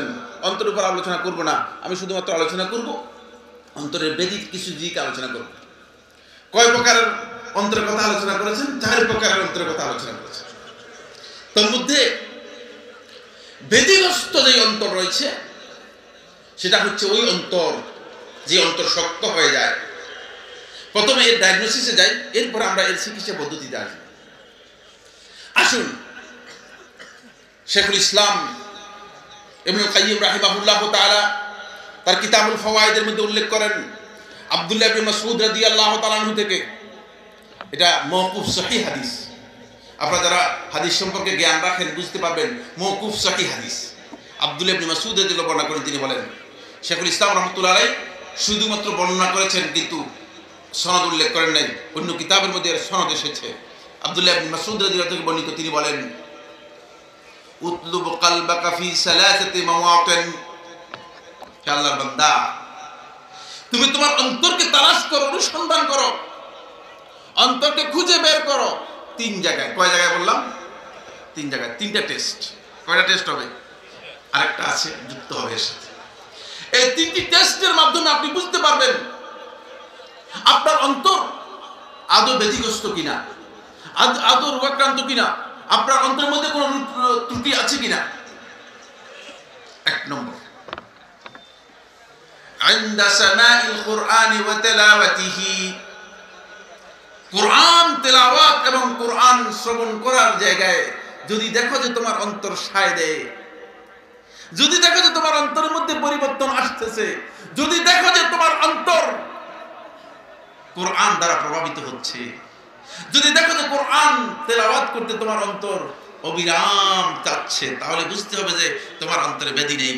আর যদি দেখো যে কোরআন তেলাওয়াত করতে তোমার অন্তর সায় দেয় না, কোরআন তোমার অন্তরের মধ্যে কোনো প্রভাব বিস্তার করে না, তোমার অন্তরের মধ্যে কোনো পরিবর্তন আসে না, তাহলে বুঝতে হবে তোমার অন্তর ব্যাধিগ্রস্ত, তোমার অন্তরের মধ্যে রোগ আছে, এই অন্তরের চিকিৎসা করতে হবে। বুঝতে পেরেছেন কি বুঝতে পারেন নাই? কোন জায়গায়? কোরআন তিলাওয়াত যখন করবেন। আমাকে বহু ভাই, বহু বন্ধু বলেন যে সাইফুল্লাহ ভাই, আমরা কোরআন তেলাওয়াত করি কিন্তু ভালো লাগে না, কিছুক্ষণ তেলাওয়াত করার পর আর তেলাওয়াতে মন চায় না। এমনকি মসজিদের মধ্যে ইমাম সাহেব যদি আজকে আসার সময় মসজিদ থেকে জুমার পর আসার সময় বলতেছে যে আমাদের মুসল্লিদের একটা আপত্তি আছে, শেখ আমারে বলতেছে। আমি আপত্তিটা কি? বলে যে ফজরের কেরাতটা লম্বা করে এই জন্য মুসল্লিরা কিছু আপত্তি করতেছে। চিন্তা করেন, মুসল্লি আল্লাহর কোরআন লম্বা করে তেলাওয়াত করে আপত্তি করতেছে, তাদের অন্তরের মধ্যে ব্যাধি আছে কি নাই? আওয়াজ করে বলেন, আছে কি নাই? আছে। কোরআন তেলাওয়াতের সময়, কোরআন শোনার সময় যদি আপনার অন্তরের মধ্যে ব্যাধি থাকে, তাহলে আপনি ভালো লাগবে না, আপনার অন্তর সায় দেবে না, অন্তরের মধ্যে প্রভাব আসবে না, অন্তর প্রভাবিত হবে না, পরিবর্তন দেখবেন না। আমার বন্ধুগণ, কোরআন এমন একটি কালাম আল্লাহ রাব্বুল আলামিনের। আল্লাহ তাআলা কোরআনের মধ্যে বলতেছেন, রাসূলুল্লাহ সাল্লাল্লাহু আলাইহি ওয়াসাল্লাম যখন এই আয়াতগুলো তেলাওয়াত করে শোনাতেন, ওই খ্রিস্টান পাদ্রী যারা ছিল তাদের চোখগুলো থেকে টপ টপ টপ টপ করে পানি পড়ত। অমুসলিমদের অন্তরে যদি কোরআনের প্রভাব পড়ে, আমি ইমানদার ব্যক্তি হওয়া সত্ত্বে আমার অন্তরে কোরআন যদি কোনো প্রভাব না ফেলে, বুঝতে হবে আমার অন্তরের মধ্যে কি আছে? ব্যাধি আছে। সূরা আন-নাজম মক্কায় অবতীর্ণ হয়েছে। যে সূরাটি বললাম এই সূরার নাম হচ্ছে সূরাতুন নাজম, মক্কায় অবতীর্ণ হয়েছে। মক্কায় অবতীর্ণ সূরা সূরাতুন নাজম। এই সূরা রাসূলুল্লাহ সাল্লাল্লাহু আলাইহি ওয়াসাল্লাম তেলাওয়াত করলেন মসজিদে হারামের প্রাঙ্গণে। মক্কার মুশরিকরা উপস্থিত। তেলাওয়াত করতে করতে করতে করতে রাসূলুল্লাহ সাল্লাল্লাহু আলাইহি ওয়াসাল্লাম যখন সিজদার আয়াত আসলো, রাসূলুল্লাহ সাল্লাল্লাহু আলাইহি ওয়াসাল্লাম সিজদায় গেলেন, মুশরিকরাও একসাথে সিজদায় চলে গেল। মুশরিকরা বুঝতে পারলো না যে তারা কিভাবে সিজদায় চলে গিয়েছে। সুবহানাল্লাহ, এই হচ্ছে কোরআনের প্রভাব। কিন্তু আজকে যখন কোরআন আমাদের সামনে তিলাওয়াত করা হয়, আমাদের লোকদের অন্তরের মধ্যে কোরআন কি প্রভাব? ওয়াইজা তুলিয়াত আলাইহিম আয়াতুহু যাদাতুহুম ঈমানা। আল্লাহ তাআলা কোরআনের মধ্যে বলেছেন, যখন এই কোরআনের তিলাওয়াতগুলো তাদের আয়াতগুলো তিলাওয়াত করা হবে তাদের সামনে, কোরআনটাকে যখন তারা শুনবে, যেই ধরনের হোক না কেন, দেখবেন যে আপনার অন্তরের মধ্যে ঈমান বৃদ্ধি পাচ্ছে, আপনার অন্তরে ঈমান বৃদ্ধি পাচ্ছে। শ্রীলঙ্কার একজন বড় দাঈ আমাদের পরিচিত, রিয়াদ মুসা, সম্ভবত আপনার নাম শুনেছেন। তার হাতে হাজার হাজার অমুসলিম ইসলাম গ্রহণ করেছে। যখন মদিনায় আসলো তখন আমরা তাকে প্রশ্ন করলাম, মদিনা ইউনিভার্সিটিতে আমাদের সাথে সাক্ষাৎ হলো। আমরা জিজ্ঞেস করলাম যে শেখ, আপনি এত লোক আপনার কাছে ইসলাম গ্রহণ করেছে, কিভাবে আপনি লোকদেরকে ইসলামের দাওয়াত দিলেন? এত লোককে ইসলামের দাওয়াত দিলেন কিভাবে? বলল যে শুনেন, ইসলামের দাওয়াত দেওয়ার জন্য আমি তাদের কাছে ওয়াজ করি না, তাদেরকে আমার বক্তব্য দিয়ে ইসলাম বোঝানোর জন্য চেষ্টা করি না। আমি ইসলামের দাওয়াত দেওয়ার জন্য শুধুমাত্র আল্লাহর কালাম থেকে তাদেরকে তেলাওয়াত করে শোনাই। সুবহানাল্লাহ। আল্লাহ তাআলার কোরআন থেকে যখন তেলাওয়াত করে শোনায়, তেলাওয়াত করতে করতে করতে করতে এক পর্যায়ে তাদের অন্তর বিগলিত হয়ে যায়, নরম হয়ে যায়, তারা আল্লাহ রাব্বুল আলামিনের ইসলাম গ্রহণ করার জন্য রাজি হয়ে যায়। সুবহানাল্লাহ। এই হচ্ছে কোরআনের প্রভাব। আর বেদিগ্রস্ত অন্তর যেটা, যে অন্তর মরে গিয়েছে, যে অন্তরের মধ্যে রোগ হয়ে গিয়েছে, সেই অন্তর কোরআন ধারণ করতে পারে না। সে অন্তর কি করতে পারে না? কোরআন ধারণ করতে পারে না। এই জন্য আল্লাহ রাব্বুল আলামিন নবুয়ত এবং রিসালাতের 4টি মিশনের কথা বলেছেন। 4টি কথা। ওয়াল্লাযী বা'আসা ফিল উম্মিয়িনা রাসূলাম মিনহুম ইয়াতলু আলাইহিম আয়াতিহি। দেখেছেন, ইয়াতলু আলাইহিম আয়াতিহি। রাসূলের দায়িত্ব হচ্ছে, রিসালাতের দায়িত্ব হচ্ছে, রাসূল আল্লাহর পক্ষ থেকে আসার পরে রাসূল কোরআনে কারীমের আয়াতগুলো তেলাওয়াত করে শোনাবেন। এজন্য আমার বন্ধুগণ, আপনি আপনার অন্তরটা তালাশ করবেন, অনুসন্ধান করবেন। কোথায় গিয়ে? কোরআন তেলাওয়াতের জায়গায় গিয়ে। এখন আমি প্রশ্ন করব না, আমার তো দৃঢ় বিশ্বাস অনেক লোক আছে যে শুধু রমাদান মাসে কোরআন তেলাওয়াত করে, আর কোরআনের সাথে কোনো সম্পর্কই নেই। ঠিক কিনা? কোনো সম্পর্ক নেই, আল্লাহর কিতাবের সাথে কোনো সম্পর্ক নেই। তো আমরা মুসলমানরা যদি আল্লাহর কিতাবের হক সম্পর্কে না বুঝে এত দূরে সরে যাই, তাহলে আমাদের অন্তর সতেজ থাকবে কিনা? থাকবে না। তাহলে 1 নম্বর পয়েন্ট কোনটা বললাম? সেটা হচ্ছে 1 নম্বর হচ্ছে ইনদা সামাইল কুরআনি ওয়া তিলাওয়াতিহি। কোরআন শ্রবণ করার সময় এবং কোরআন তিলাওয়াতের সময় আপনি আপনার অন্তরকে পরীক্ষা করবেন, টেস্ট করে দেখবেন, তখন আপনি বুঝে যাবেন। আমার বন্ধুগণ, আপনি স্পষ্ট হবেন যে আসলে আপনার অন্তরের মধ্যে কোনো ত্রুটি আছে কিনা। যদি ত্রুটি থাকে আপনি সেটাকে বের করতে পারবেন, কোনো সন্দেহ নেই। 2 নম্বর পয়েন্ট হচ্ছে ওয়া ইনদা মাজালিসিয যিকির, জিকিরের মজলিসে। এই যে জিকিরের মজলিস, এই ধরনের মজলিসে আপনি আপনার অন্তরকে তালাশ করবেন, অনুসন্ধান করবেন যে আপনার অন্তর এই জিকিরের মজলিসে বসতে রাজি আছে কিনা, আপনার অন্তর এখান থেকে কিছু নিতে রাজি আছে কিনা, আপনার অন্তর এখানে বসতে রাজি আছে কিনা, বসে কিনা। কারণ শয়তান এখানে বসতে দেয় না। শয়তানের কাছে বাজারটা সবচেয়ে প্রিয়, যেটা আল্লাহ তাআলার কাছে সবচেয়ে বেশি নিকৃষ্ট, অপছন্দনীয়। আল্লাহ তাআলার কাছে বাজারটা অপছন্দনীয়, আর শয়তানের কাছে সবচেয়ে বেশি প্রিয় কি? বাজার। কারণ হচ্ছে এখানে যত রকমের চুরি চামারি, বাটপারি, মিথ্যা, প্রতারণা সব চলে। এই কারণে শয়তান ওখানে সবচেয়ে বেশি কি করে? তার সার্ভিস দেয়। শয়তানের সার্ভিসম্যান ওখানে বেশি। এই মজলিস ও জিকিরের মধ্যে শয়তান ঢুকতে পারে না। তার কারণ হচ্ছে আল্লাহ রাব্বুল আলামিনের পক্ষ থেকে সহিহ মুসলিমের রাওয়ায়াতের মধ্যে এসেছে একদল ফেরেশতা এই মজলিসের চতুর্দিক থেকে বেষ্টনী দিয়ে আছে। তো ফেরেশতাদের বেষ্টনী ভেঙে শয়তানের মতো লোক এখানে ঢুকতে পারবে? প্রশ্ন আসে।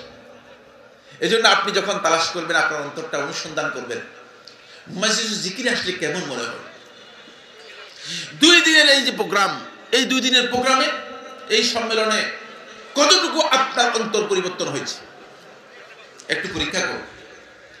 যদি আপনি দেখেন যে আমার অন্তরের মধ্যে কোনো পরিবর্তনই নেই, আগে যেমন ছিলাম ঠিক তেমনই আছে, কোন ধরনের পরিবর্তন আমার অন্তরের মধ্যে আসে নাই, তাহলে আপনি নিশ্চিত, আপনারা দ্বিধা করার দরকার নেই, আপনারা সংকোচের প্রয়োজন নেই, আপনি নিশ্চিত যে আপনার অন্তরের মধ্যে ব্যাধি আছে।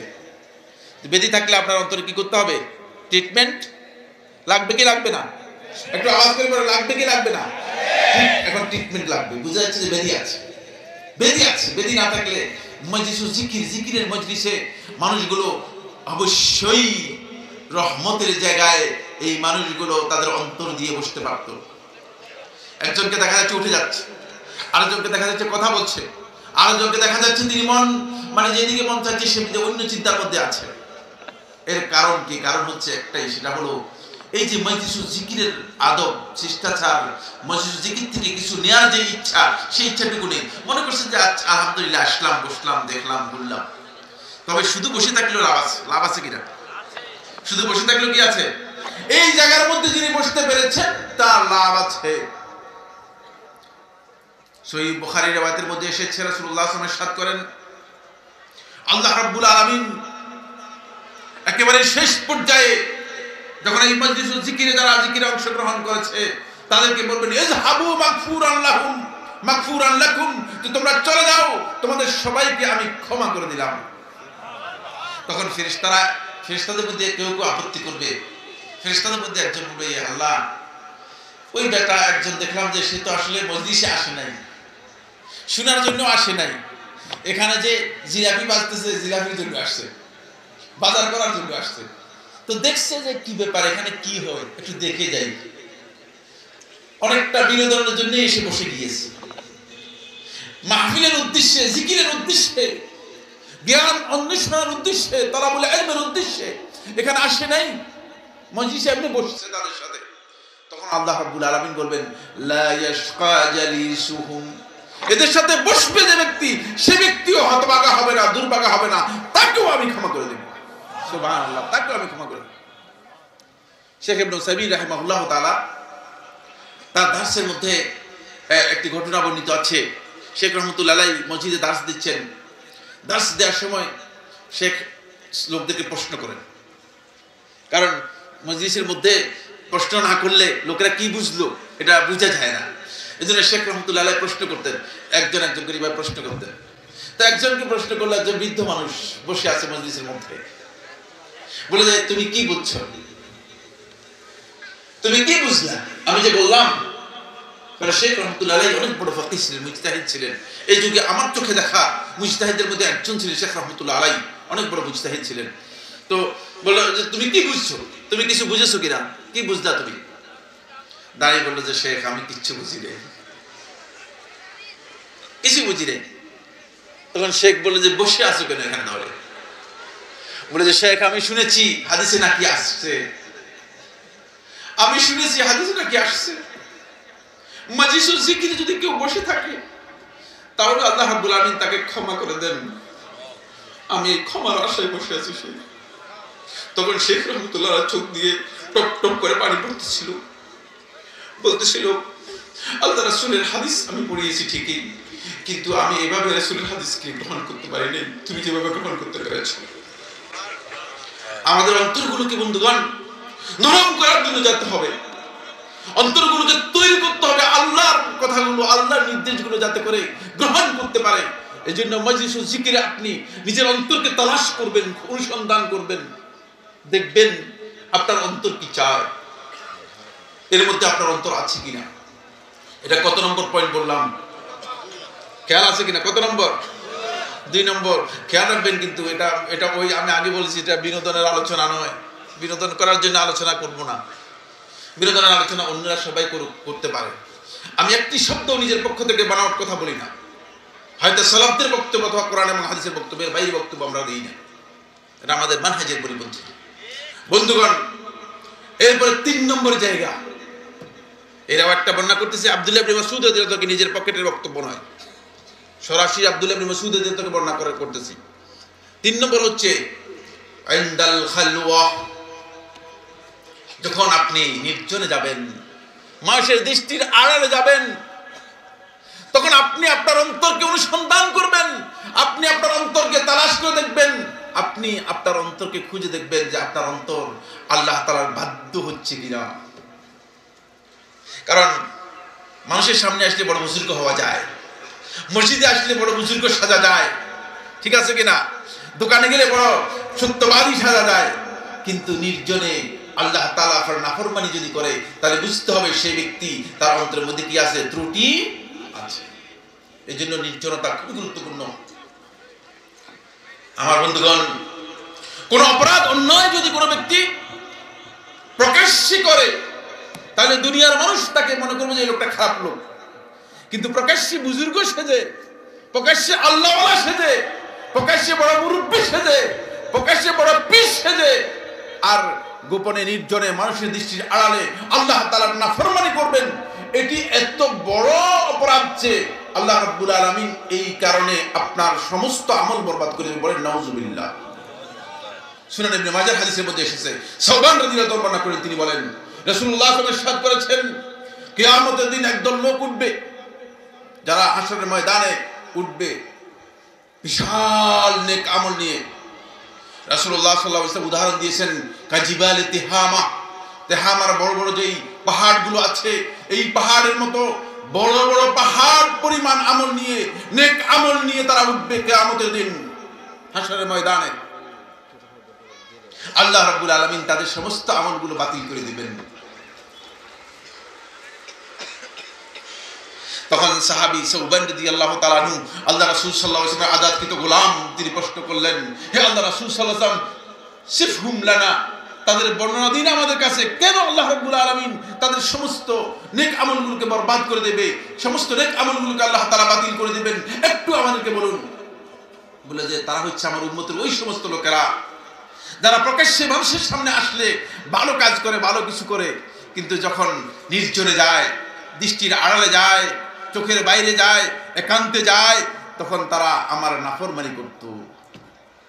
এটি আপনার সমস্ত নেক আমলকে খেয়ে ফেলবে। এখান থেকে বোঝা যায় আমার বন্ধুগণ, আপনি যখন একান্তে যাবেন, নির্জনে যাবেন, দৃষ্টির আড়ালে যাবেন, তখন আপনার জন্য অপরিহার্য হচ্ছে আপনি ভালো করে খেয়াল করবেন আপনার অন্তরটা কেমন, আল্লাহর আনুগত্যের প্রতি না আল্লাহর অবাধ্যতার প্রতি। আর এটা বোঝার জন্য এখন একটা পরীক্ষা খুব সহজে দিতে পারবো।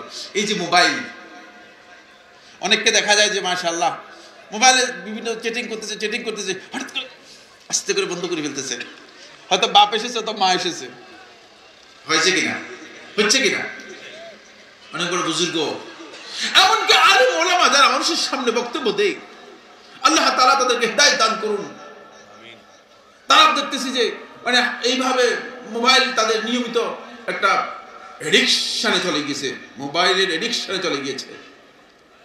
আমার বন্ধুগণ, আপনার চোখের ক্ষতি করতেছেন, আপনার ব্রেনের ক্ষতি করতেছেন, আর অজান্তে আপনি অসংখ্য নাফরমানির মধ্যে নিমজ্জিত হয়ে যাচ্ছেন, আপনার অন্তর শক্ত হয়ে যাচ্ছে, আপনার অন্তরে বেদি হয়ে যাচ্ছে, আপনার খবর নেই।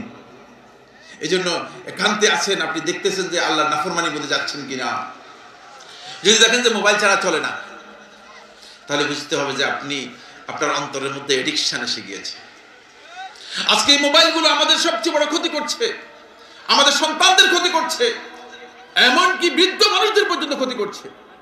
আমি এক জায়গায় দূর থেকে আসতেছিলাম একটা প্রোগ্রাম থেকে, খুব গভীর রাত, রাত্রে মনে হয় 2টা বা এর কাছাকাছি হবে, 2টার পর হবে, 2টার আগ হওয়ার কথা না, গভীর রাত্রের মধ্যে একটা চা স্টলের মধ্যে দেখলাম যে 10 থেকে 20 বা 22 জন হবে বৃদ্ধ মানুষ।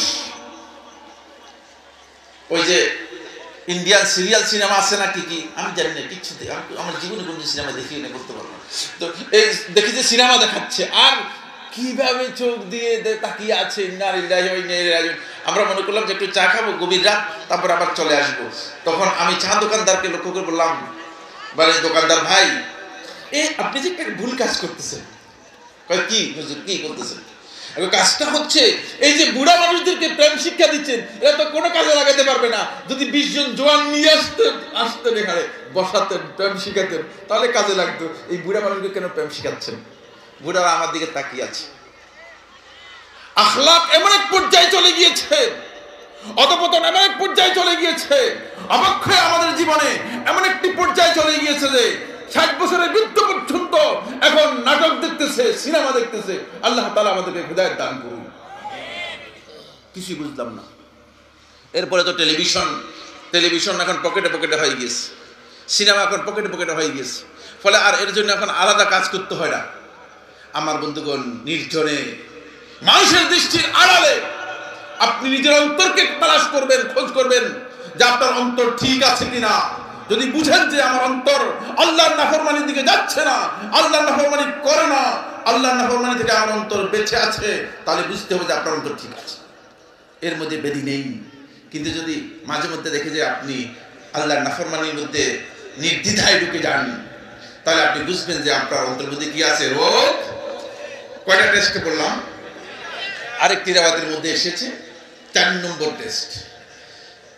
ওয়া ইনদা আদাইস সালাম, 4 নম্বর হচ্ছে এই টেস্টগুলো আমাদের করতে হবে, নিজেদেরই টেস্ট করতে হবে। 4 নম্বর হচ্ছে ইনদা আদাইস সালাত, সালাত আদায়ের সময়। আমার বন্ধুগণ, এই যে সালাত, নামাজ, যেটাকে আমরা নামাজ বলে জানি, এই সালাত আদায়ের সময় আপনি দেখবেন আপনার অন্তর আসলে কেমন, মুনাফিকের অন্তর কিনা। ওয়াইজা কামু ইলা সলাতি কামু কুসালা ইউরাউনা আন-নাস ওয়া লা ইয়াযকুরুনাল্লাহা ইল্লা কালিলা। যখন তারা নামাজে দাঁড়ায় তখন তারা অলসভাবে নামাজে দাঁড়ায়। অনেক মানুষকে দেখা যায় যে নামাজের মধ্যে আসছেন, সালাতের মধ্যে আসছেন, কিন্তু এত অলস, খোঁজ খবরই নেই। তিনি যেহেতু সালাত আদায় করতে হবে, অবশ্য আমাদের এদেশে বেশিরভাগ লোকই জুমার মুসল্লি। কিসের মুসল্লি? জুমার মুসল্লি। 5 ওয়াক্ত মুসল্লি কি? হ্যাঁ, ফজরের সালাত সহ 5 ওয়াক্ত মুসল্লির সংখ্যা কম না বেশি? বেশিরভাগ মুসল্লি কিসের মুসল্লি? জুমার মুসল্লি। বেশিরভাগ মুসল্লি জুমার মুসল্লি। আমার বন্ধুগণ, এই যে জুমার মুসল্লি পর্যন্ত নামাজের মধ্যে আসে অলস, ধৈর্য সহ্য নেই। ইউরাউনা নাস, লোকদেরকে দেখানোর উদ্দেশ্যে সালাত আদায় করে, শোয়া দেখানোর উদ্দেশ্যে সালাত আদায় করে। ওয়ালা ইয়াযকুরুনাল্লাহা ইল্লা কালিলা, আল্লাহ তাআলা বলতেছেন তারা আল্লাহর জিকির একেবারেই কম, নগণ্য জিকির করে। দেখেন, অনেক জায়গায় দেখেছি নামাজ পড়ছি ইমামের পেছনে, আল্লাহ মাফ করুক, হেদায়েত করুক, মানে সিজদা যে দিয়েছে, মানে সিজদার মধ্যে কি সুবহানাল্লাহ বলছে না, সুবহান রাব্বিয়াল আযীম বলছে না, সুবহান রাব্বিয়াল আলা বলছে, আল্লাহই ভালো জানে। মানে অতটুকু সময় দেয় নেই, সিজদা দিয়ে উঠে ফেলছে। এরকম প্রচুর লোকে নামাজ পড়ে, এদের নামাজ কিচ্ছু হচ্ছে না, খোঁজ খবর নেই, খোঁজ খবর নেই। আমি একবার ঢাকাতে একটা মসজিদে সালাত আদায় করলাম, ইমাম সাহেব পরিচিত। আমি তখন মদিনায় ছিলাম, মদিনা ইউনিভার্সিটির স্টুডেন্ট ছিলাম। তো ঢাকায় আসলাম, তখন ওই জায়গাতে আমার পরিচিত এক বন্ধু ছিল, তার বাসায় আসলাম, নামাজ পড়লাম। নামাজ পড়ার পরে নামাজের মধ্যে এত তাড়াহুড়া করেছে যে মানে পুরো নামাজটাকে সে কেন জানি বরবাদ করে দিয়েছে। তখন ইমাম সাহেব নামাজের পরে সালাম ফিরানোর পর আল্লাহুম্মা আমিন ইয়া রাব্বাল আলামিন মুনাজাত করে এভাবে দৌড় দিয়ে চলে যাচ্ছে, খুব দ্রুত চলে যাচ্ছে। আমি দৌড় দিয়ে গিয়ে ইমাম সাহেবকে সামনে ধরলাম, অনেক দৌড় গিয়ে ইমামকে সামনে ধরলাম। কি ব্যাপার, আপনার এত ব্যস্ততা কেন, কোথায় যাচ্ছেন? বলে হ্যাঁ একটু ব্যস্ততা। তুমি কি ব্যস্ততা কি? জানেন না? আমি না কি জানি না, মানে আমি কি জানবো, কি সেটা কি? বলছে টেলিভিশনের মধ্যে একটা সিরিজ আছে, ওই সিরিজটা দেখতে। এই লোকের নামাজ, এটা ইমামের কথা বলতেছি, মুক্তাদির কথা বলতেছি না, মুক্তাদির দশা আরো বেশ খারাপ। এটা যে ইমামের সিরিজে বসে যাচ্ছে আর মুক্তাদি তো কোন সিরিজ দিয়েই নামাজের মধ্যে চলে আসছে। এটা ইমামের কথা বলতেছি, বুঝতে পেরেছেন? ইন্না লিল্লাহি ওয়া ইন্না ইলাইহি রাজিউন। তো এই যে সালাতের মধ্যে শেষ করে দিই। ঠিক আছে। এই যে সালাতের মধ্যে অমনোযোগিতা, সালাতের মধ্যে, এবং আল্লাহ রাব্বুল আলামিনের যে জিকির করার কথা ছিল, আল্লাহ তাআলার জিকির সালাতের মধ্যে নেই। সালাত খুবই হালকা করে আদায় করতেছে। যদি আপনি দেখেন যে আপনার সালাতের মধ্যে সেই মনোযোগ নেই, সালাতের মধ্যে আপনি জিকির করতে পারতেছেন না, তাহলে আপনি নিশ্চিত আপনার অন্তর মধ্যে কি আছে? ব্যাধি আছে। আপনার অন্তর মধ্যে ব্যাধি আছে। সালাত যদি আপনি জামাতে আদায় করতে না পারেন, তাহলে আপনি নিশ্চিত যে আপনার অন্তর মধ্যে কি আছে? ব্যাধি আছে। আপনি যদি দেখেন যে সালাত আদায় করতেছেন কিন্তু আপনি জামাতে আদায় করেন না, প্রচুর লোক আছে তিনি 5 ওয়াক্ত সালাত আদায় করে থাকেন কিন্তু তিনি জামাতে আদায় করেন না। খবরদার বন্ধুগণ, যদি কোনো ব্যক্তির ওজর না থাকে, তিনি যদি মসজিদে সালাত আদায় না করেন, তাহলে কিন্তু তার সালাত হবে না। এটা রাসূলুল্লাহ সাল্লাল্লাহু আলাইহি ওয়াসাল্লাম হাদিসের মধ্যে বলেছেন, যে ব্যক্তি আযান শুনেছে কিন্তু সালাতে অ্যাটেন্ড করে নাই, সেই ব্যক্তির সালাত হবে না, যদি কোনো ওজর না থাকে। কিন্তু ওজর থাকলে তার সালাত হয়ে যাবে। বেশিরভাগ লোক আমাদের মধ্যে এমন আছে যে তিনি জামাতে তার কোনো খোঁজ খবর নেই, তাহলে এই ব্যক্তি কিন্তু ক্ষতিগ্রস্ত। এই ব্যক্তি অন্তরের মধ্যে বেদি আছে। এই যে অন্তরের বেদির 4টা টেস্টের পরে এখন আমাকে স্লিপ দিয়ে দিয়েছে, আমি আর সামনে আলোচনা করতে পারলাম না। ঠিক আছে, ইনশাআল্লাহ অন্য এক সময় যদি আমি আসতে পারি, এত দূরে, হ্যাঁ 5-10 মিনিট শেষ না, মানে আমি শেষ করে দিচ্ছি। মানে আমার যেহেতু স্লিপ দেওয়ার পরে আলোচনা করাটা আমি সঙ্গত মনে করি না। আমি এখানে এই যে এরপর আমি চিকিৎসার কয়েকটা কথা আলোচনা করে শেষ করে দিচ্ছি। বন্ধুগণ, চিকিৎসার মধ্যে সবচেয়ে প্রথম যে চিকিৎসা, সেটা হচ্ছে কোরআন নিয়মিত তিলাওয়াত করা। বন্ধুগণ, মাসালুল্লাযী ইয়াযকুরুল্লাহ ওয়াল্লাযী লাম ইয়াযকুরহু কামাসালিল হাইয়্যি ওয়াল মাইয়িত। সহিহ বুখারী riwayat-এর মধ্যে রাসূলুল্লাহ সাল্লাল্লাহু আলাইহি ওয়াসাল্লাম ইরশাদ করেন, যে ব্যক্তি আল্লাহ রাব্বুল আলামিনের কথা স্মরণ করে, যে ব্যক্তি আল্লাহর জিকির করে, তার উদাহরণ, আর যে ব্যক্তি আল্লাহ তাআলার জিকির করে না, তার উদাহরণ, এই দুই উদাহরণ হচ্ছে মাসালুল হাইয়্যি ওয়াল মাইয়িত, জীবিত এবং মৃত ব্যক্তির উদাহরণের মতো। কোরআন তিলাওয়াত করবেন তো আপনার অন্তর পরিপূর্ণরূপে আপনি দেখতে পাবেন যে সতেজ হয়ে যাচ্ছে, আপনার অন্তরের সমস্ত ব্যাধি দূর হয়ে যাবে।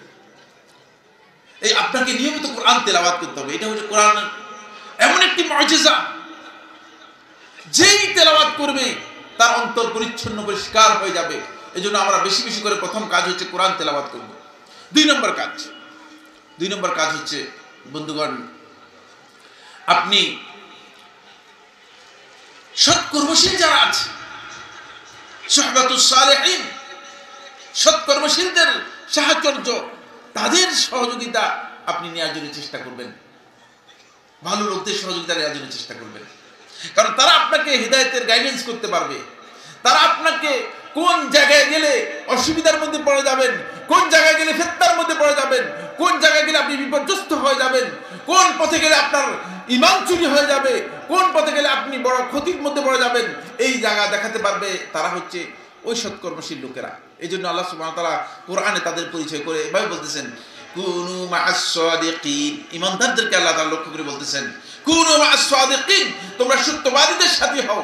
তাদের সাথে চললে, তাদের সাথে থাকলে দেখবা যে তুমি তোমার অন্তরের মধ্যে বেদি আসতে পারবে না, ফিতনা তোমাকে আক্রান্ত করতে পারবে না, তুমি ফিতনা থেকে নিজেকে রেহাই করতে পারবে, রক্ষা দিতে পারবে।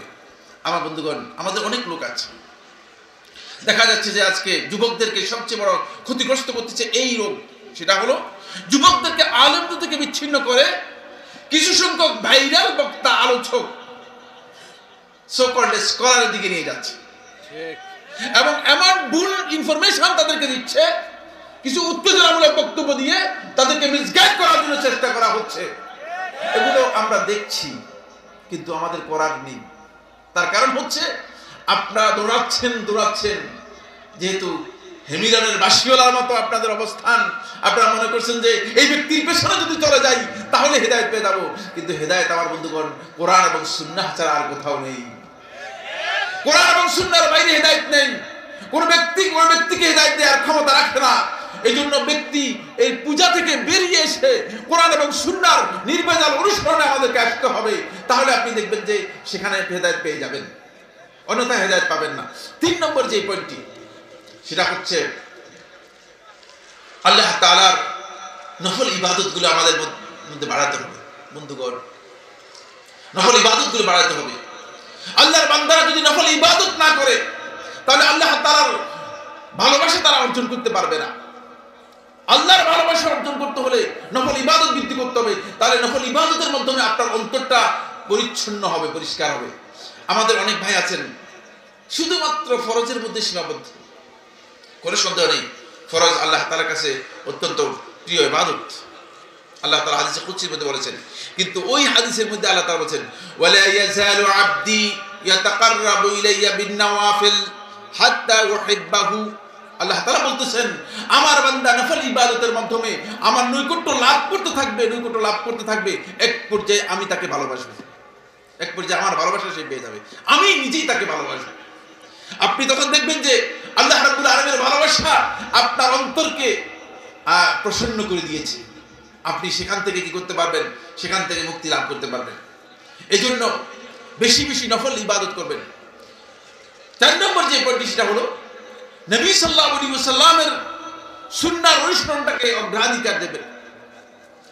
সুন্নাহর মধ্যে হেদায়েত রয়েছে, এছাড়া আর বাইরে কোনো হেদায়েত নেই। অনেকে আছে যে তারা মনে করে থাকেন যে বেদাত সহ সুন্নাহ মিশ্রিত যে ইবাদত আছে, অনেক বেশি ইবাদত করতে পারলে মনে হয় যেন তিনি অনেক বেশি সওয়াব পেয়ে যাবেন। একটা কমন সেন্স আমাদের মধ্যে কাজ করে, ইবাদত বেশি হলে সওয়াব বেশি। আসলে সঠিক নয়। সঠিক হচ্ছে ইবাদত আপনার সুন্নাহ অনুযায়ী হচ্ছে কিনা।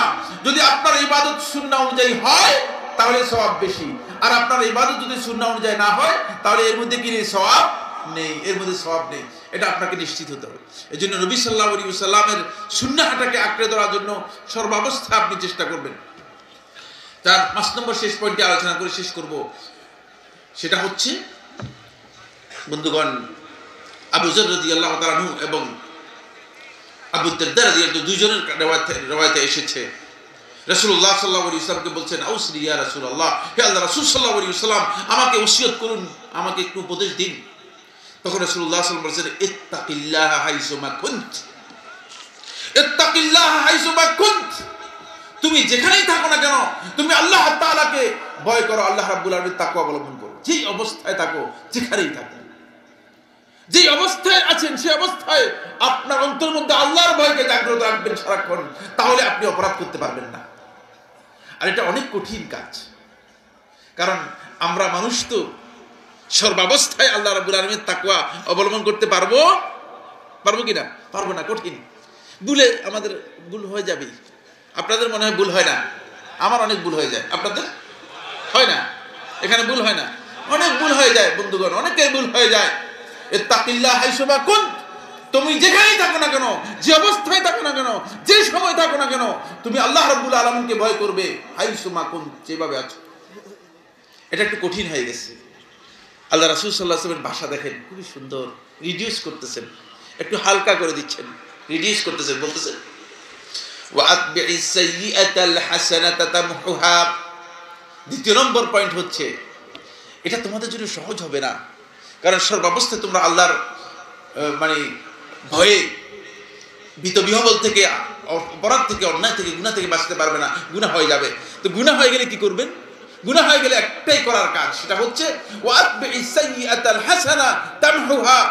একটা অপরাধ হয়ে গেলে, একটা ভুল হয়ে গেলে, একটা গুনাহ হয়ে গেলে সাথে সাথে একটা ভালো কাজ করে নাও, ওই ভালো কাজটা তোমার গুনাহটাকে মুছে দিবে। বলেন সুবহানাল্লাহ। এজন্য ওই ভালো কাজটা আমাকে করতে হবে। আপনি অন্তরের মধ্যে আপনার যখন রোগ দেখা দিবে, গুনার মাধ্যমে রোগ দেখা দেয়। কিসের মাধ্যমে রোগ দেখা দেয়?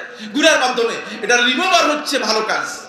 সাথে সাথে গুনাহ হওয়ার সাথে সাথেই একটা ভালো কাজ করে নেবেন, গুনাহ হওয়ার সাথে সাথেই একটা ভালো কাজ করে নেবেন, আপনার অন্তরটা পরিষ্কার হয়ে যাবে, আপনার অন্তরটা পরিষ্কার হয়ে যাবে।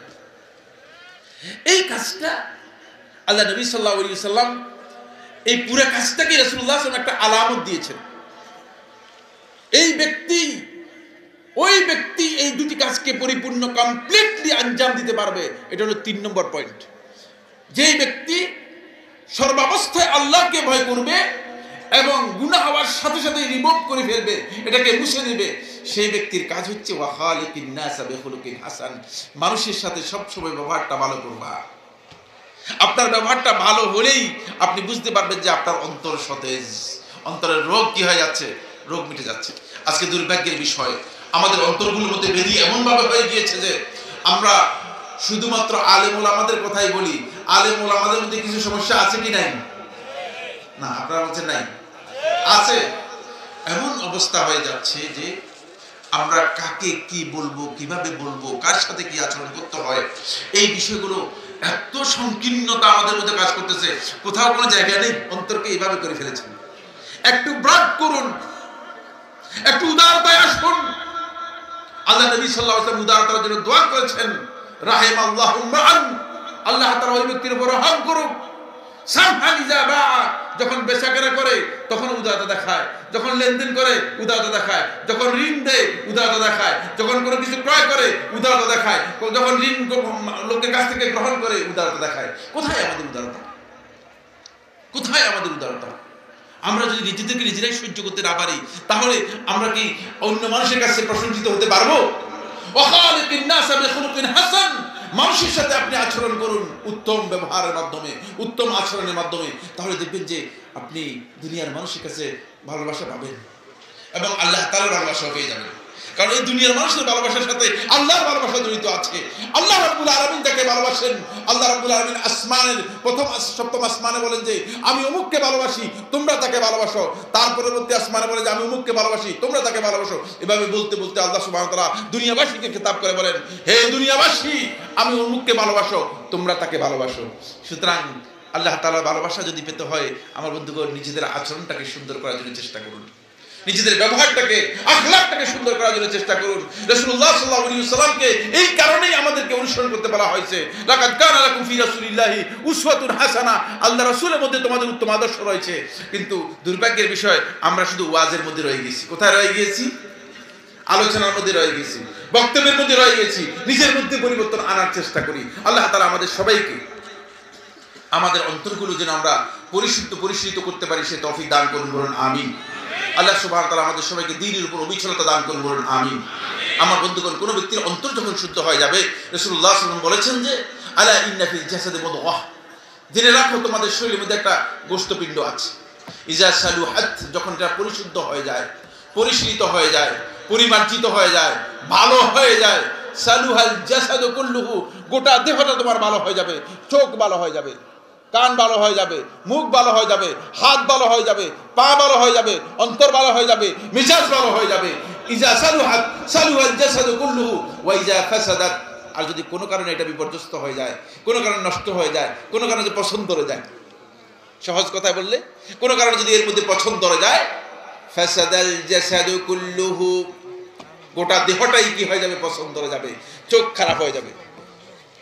80 বছর বয়স হলেও যদি চোখ খারাপ হয়ে যায়, তাহলে সেই ব্যক্তির দৃষ্টি কোনোদিন সোজা করতে পারবে না। কান খারাপ হয়ে যাবে, মুখ খারাপ হয়ে যাবে। বুড়া মানুষ কিভাবে মুখে গালি দিতে পারে? এর কারণ একটাই, সেটা হচ্ছে ওই যে খারাপ হয়ে গিয়েছে। তারপরে আল্লাহ নবী সাল্লাল্লাহু আলাইহি ওয়াসাল্লাম আলা ওয়াহিয়াল কলব, সেটাই হচ্ছে তোমার অন্তর। সুতরাং এই অন্তরের ট্রিটমেন্ট করার জন্য আমরা কোথাও যাই না। সামান্য কাশি, সামান্য সর্দি, সামান্য জ্বর, সামান্য মাথা ব্যথা, সামান্য পায়ে ব্যথা, পায়ের কোথাও যদি একটু চুলকানি হয়, তখন আপনি ডাক্তারের কাছে চলে যান দৌড় দিয়ে। কিন্তু আমাদের অনেকের অন্তরে বেদি হতে হতে অন্তর এমন হয়ে গিয়েছে যে অন্তর শক্ত হয়ে গিয়েছে, কিন্তু আমরা কোনোদিন ডাক্তারের কাছে যাই না। আসুন আমরা নিজেদের অন্তরটাকে পরিচর্যা করি এবং সেটাকে সংশোধন করার জন্য চেষ্টা করি। তাহলে দেখবেন যে আমাদের ভাষা পরিবর্তন হয়ে যাবে, আমাদের কথা পরিবর্তন হয়ে যাবে, আমাদের আচরণ পরিবর্তন হয়ে যাবে। আমরা মানুষকে মানুষ হিসেবে মূল্যায়ন করতে পারবো এবং মানুষ আমাদেরকে মূল্যায়ন করবে। আল্লাহ সুবহানাহু ওয়া তাআলা আমাদের সবাইকে হেদায়েতের উপর অবিচলতা দান করুন, আমিন। হাযা সুবহানাকা আল্লাহুম্মা ওয়া বিহামদিকা আশহাদু আল্লা ইলাহা ইল্লা আনতা আস্তাগফিরুকা ওয়া আতুবু ইলাইক। ওয়াসসালামু আলাইকুম ওয়া রাহমাতুল্লাহি ওয়া বারাকাতুহু।